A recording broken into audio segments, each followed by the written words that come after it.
అందుకని ఏ జాతవేద యాగశాల నిర్మించి యజ్ఞాలు చేస్తూ ప్రతిష్ఠ చేస్తారు. యజ్ఞానికి ప్రతిష్ఠకు సంబంధం ఏంది? ఓ ప్రతిష్ఠ జరిగిందంటే కొన్ని 10,000 మంది వస్తారు అక్కడికి. అక్కడ మంచి వాళ్ళు వస్తారు, రోగస్తులు వస్తారు, అంటువ్యాధులు వాళ్ళు వస్తారు. అవునా కాదా? ఒకళ్ళు పీల్చుకుంది ఒకళ్ళు పీల్చుకోవాలి. ఎంత పొల్యూట్ అయిపోతుంది అక్కడ. అందుకని ఎటువంటి వ్యక్తులు వచ్చినా మనం వదిలిపెట్టింది కార్బన్ డైఆక్సైడ్ విషపూరితం ఉన్న వితిన్ సెకండ్స్లో మళ్ళీ ఆక్సిజన్గా మారిద్ది. ఎందుకంటే యజ్ఞం జరుగుతుంది. స్వాహాని ఆహుతులు వేస్తున్నారు, ఆవు నెయ్యి వడ్డిస్తున్నారు. ఆ ప్రాంతం అంతా కూడా మొత్తం ఫుల్గా ఎనర్జీతో నిండిపోతుంది. అప్పుడు ఇంకెంతమంది వచ్చినా ఇబ్బంది లేదు.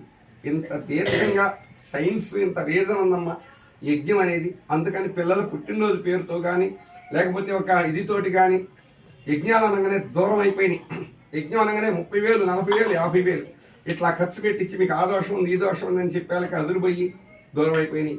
మళ్ళీ గాయత్రి మాత దయవల్ల, గురుదేవుల దయవల్ల అనుకూలంగా తేలికలో